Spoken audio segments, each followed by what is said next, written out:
kids tell me I have a big enough mouth where I don't need a microphone, so. All right, thank you, ladies and gentlemen of the City Council. I appreciate the invitation to come and speak to you tonight. I want to share with you why programs like public housing and the Housing Choice Voucher are very important to communities like ours. We all know housing is a basic need and is a central component to quality of life. A safe and decent place to live is essential for a family to maintain stable job, education, and proper health. A good housing environment is especially important for families with children whose experiences can either limit or can increase their opportunities for their future. Studies show that housing costs are the most expensive part of a family's budget. They spend nearly 33% towards shelter expenses. The U.S. Department of Housing and Urban Development, or HUD, recommends no more than 30% of their adjusted gross income be spent towards housing costs. It is considered a housing cost burden if more than this amount is spent. This same study shows that in 2012, the poorest 20% of Americans were spending 40% of their income on housing. Why? Because there are fewer adequate affordable housing options available to them. In fact, to afford an average two-bedroom apartment, a household would need to work full-time, making $18.79 an hour. Many families suffer from housing issues like homelessness, living in poor quality housing, and living in an unstable environment. This is where housing assistance programs, like what we offer at the Housing Authority of Glasgow, come into play in local communities. Our role is to make quality housing affordable to lower income families. Over 8 million families, or 18 million individuals, live in assisted housing across the country. Here locally, we house 705 families, or close to 1,400 individuals. The two housing assistance programs we offer here are public housing, which is the bricks and mortar that we furnish, and a family's rent is based on approximately 30% of their income. The other program we offer is the Housing Choice Voucher Program, where we reimburse a private landlord the difference of a reasonable market rent and the amount that a family can afford to pay for rent. Let me share with you some national statistics that are contrary to the stereotypes placed on public housing in the voucher program. 42% of the individuals receiving housing assistance are children under the age of 18. 50% of all households are elderly or disabled and may be unable to work. Here locally, we have 66% that are in this category. 62% of non-elderly, non-disabled families were in the labor market. They were actually earning income. And 90% of households with children are headed by single, female heads of households that have difficulty in juggling work and child care. Housing is supposed to be a stepping stone. In public housing across the country, studies show about half of the families stay 5 years or less.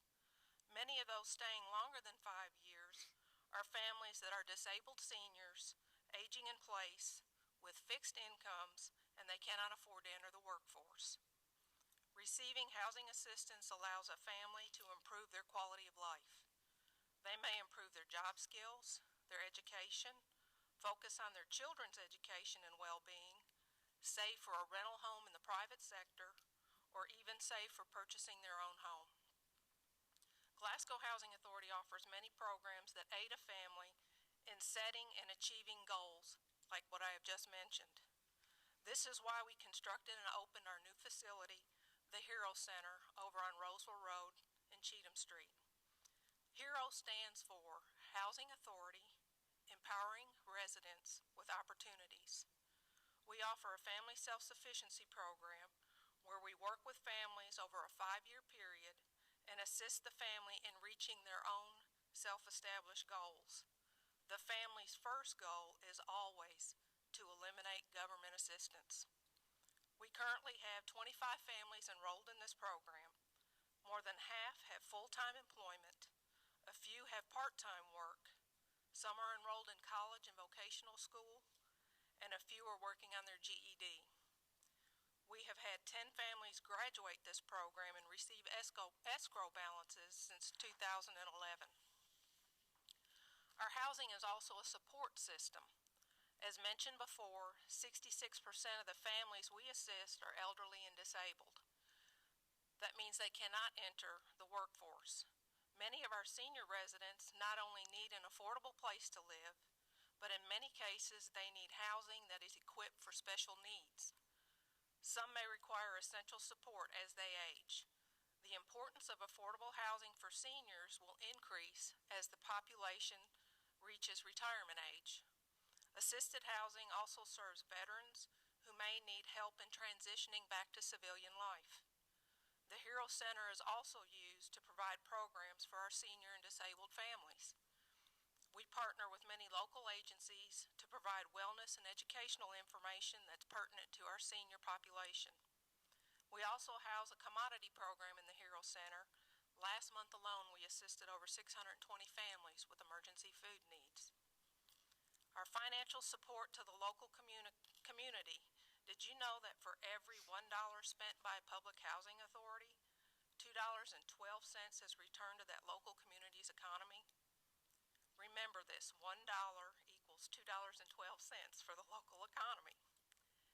We are a stable local employer that was established in 1958.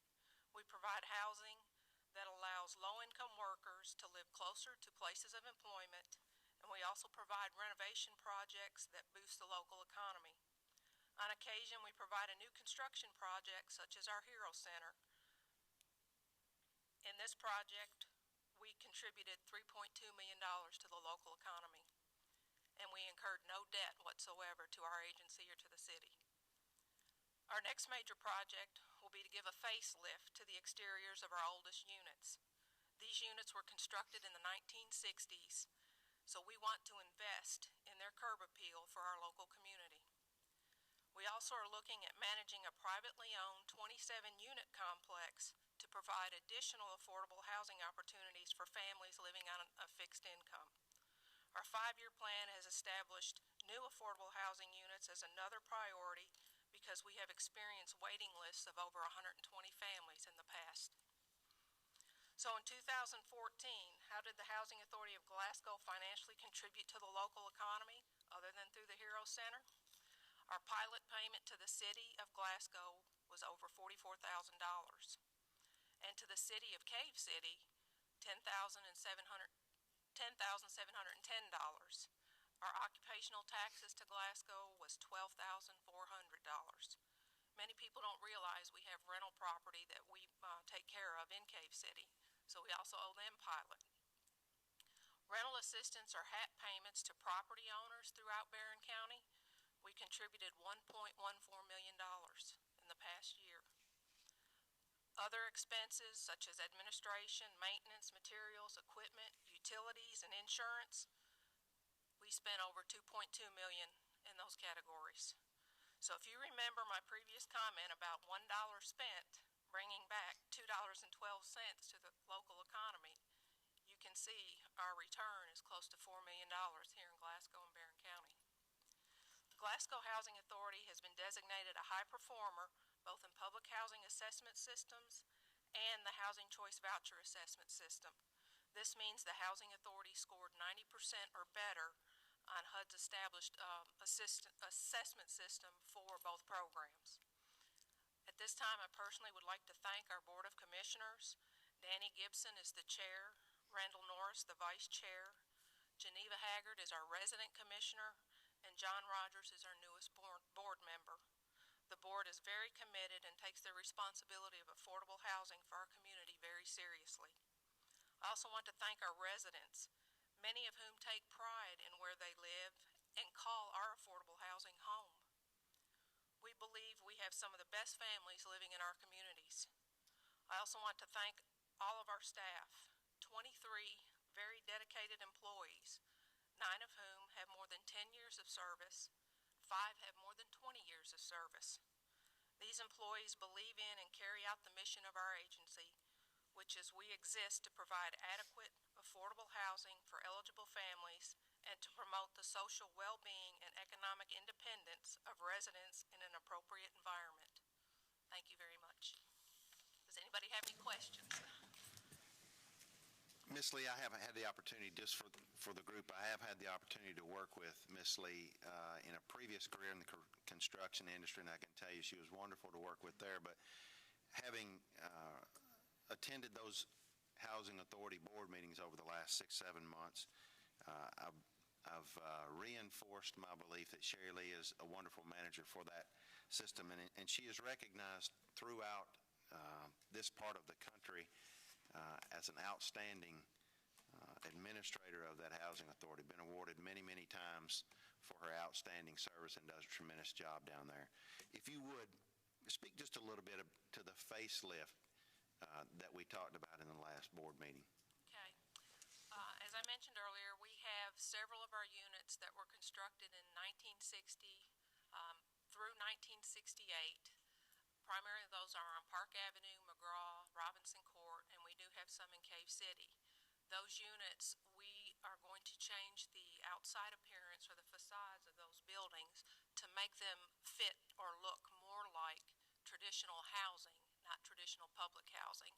We think this will give better property value for the whole community, and it will also instill more pride in the complexes that we have for housing. The excitement that I had was just think about the change in the appearance of those for everyone in the community. If our public housing looks as nice and as fresh as some of these ideas that she's got on the drawing board, it's going to be it will so much improve that facade. It'll truly be a benefit to every citizen in the community. So always, as I say, she's a wonderful director, been recognized for that, and always looking for ways to continue to push us to the top in respect to that performance. So we thank you so much. Pleased to have you in that position. Thank you very much. Appreciate that. Any other questions for Ms. Lee? Thank you very much. The next item on our agenda is the second reading of the ordinance establishing the zoning for the DMB property on Highway 90. The city passed an ordinance on May 12, 2015, annexing into the city limits 37.65 acres that are owned by Dale and Brenda Clark. The property referred to the Planning and Zoning Commission to establish an appropriate zoning classification for that acreage, and on June the 15th, 2015, the Planning and Zoning Commission conducted a hearing to consider the zoning and now recommends that the Clark property be rezoned I-2. When we had the first reading last month, there was a typo and it said I-1, and that was incorrect. The zoning recommendation from Planning and Zoning is actually I-2 classification, and you have a copy of that recommendation, which is attached to the ordinance. This ordinance will take effect upon its passage and publication according to law. Having heard the reading, do I have a motion to accept? Motion. Councilmember Norris, and second. Councilmember Neal. This is the second reading, so it will be a roll call vote. Honeycutt. Yes. Odomkamp. Yes. Gross. Yes. Oliver. Yes. Dickinson. Yes. Trigg. Yes. Lowry. Yes. Norris. Yes. Witcher. Yes. Booker. Yes. Neal. Yes. You have 11 yes. Thank you. Next on the agenda is the second reading of the ordinance amending the city's code of ordinances relating to the adoption of the International Property Maintenance Code that Mr. Kendall spoke about last week. The city currently uses as its property maintenance code what is referred to as the International Property Maintenance Code. The International Property Maintenance Code is updated from time to time, and new editions are published. This ordinance amends Code Section 150.70 to make it clear that the city's property maintenance code will be the most recent edition of the International Property Maintenance Code. This will keep us from coming back every time a new edition is published. Having heard the reading, do I have a motion to accept? By Councilmember Gross, and second. Councilmember Booker. Bucher. Any discussion? This being the second reading will be a roll call vote as well. Neal? Yes. Bucher? Yes. Norris? Yes. Dickinson? Yes. Odomkamp? Yes. Gross? Yes. Oliver? Yes. Honeycutt? Yes. Trigg? Lowry? Yes. Witcher?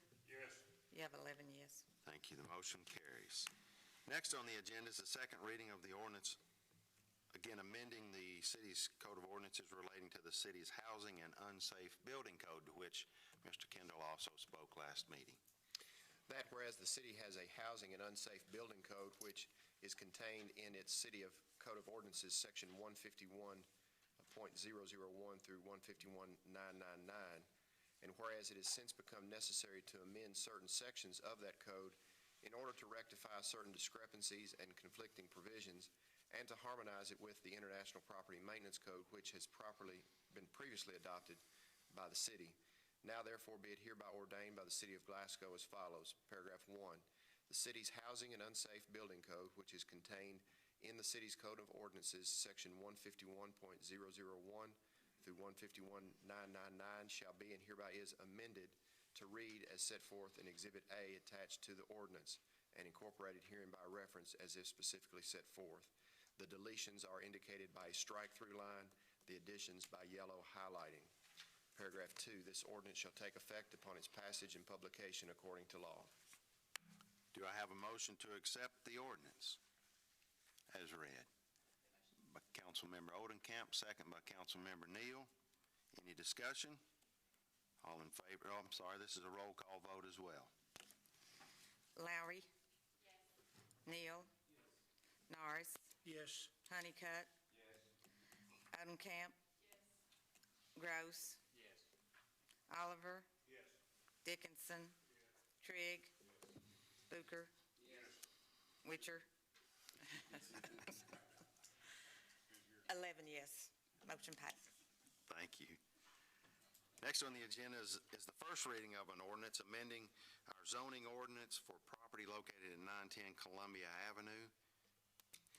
Terry and Melissa Baker are the owners of 910 Columbia Avenue. This property is currently zoned R2, and the Bakers applied for a zoning change with the commission to change the zoning from R2 to a B2 classification. A due process trial-type hearing was held on July 20, 2015, before the Planning and Zoning Commission on this zone change request. The Planning and Zoning Commission recommends the zone change from R2 to B2, and this ordinance will put that zone change in effect. Having heard the reading, do I have a motion to accept? By Councilmember Neal, and second? Councilmember Gross, I guess. Any discussion? And Kevin is here to give us a brief, I believe, yes, Kevin, brief overview of this zone change if that's so desired.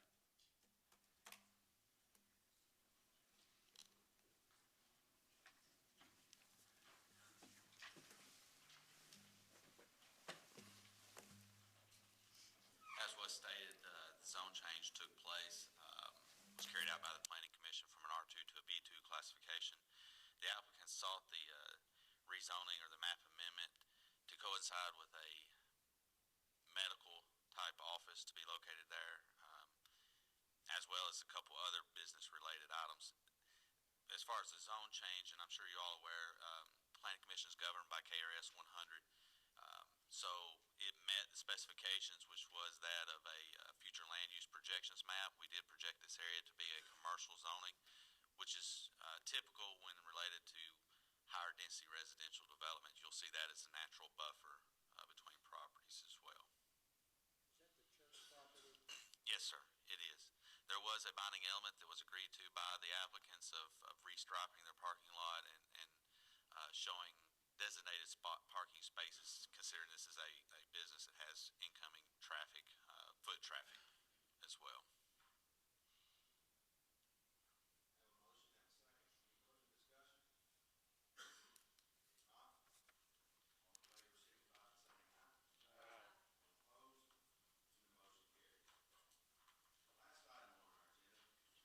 Full order appointing Guy Howe as the police chief of the city of Glasgow. On order of the mayor, Guy Howie is hereby appointed as the police chief of the Glasgow Police Department, subject to the approval of the Glasgow City Council. Having heard the reading, do I have a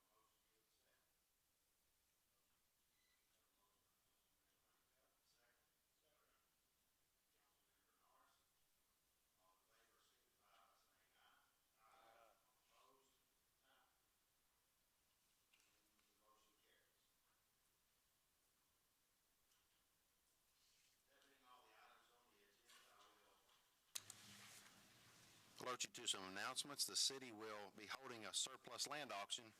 There's 33 acres off of Hume Way adjacent to the Tartan Glen subdivision, and that will be held Saturday, August the 29th at 1 p.m. Chamber of Commerce is hosting their annual business expo. This year that will be held at Ralphie's Fun Center. That is August the 25th, which is tomorrow at 9 a.m. until 3 p.m.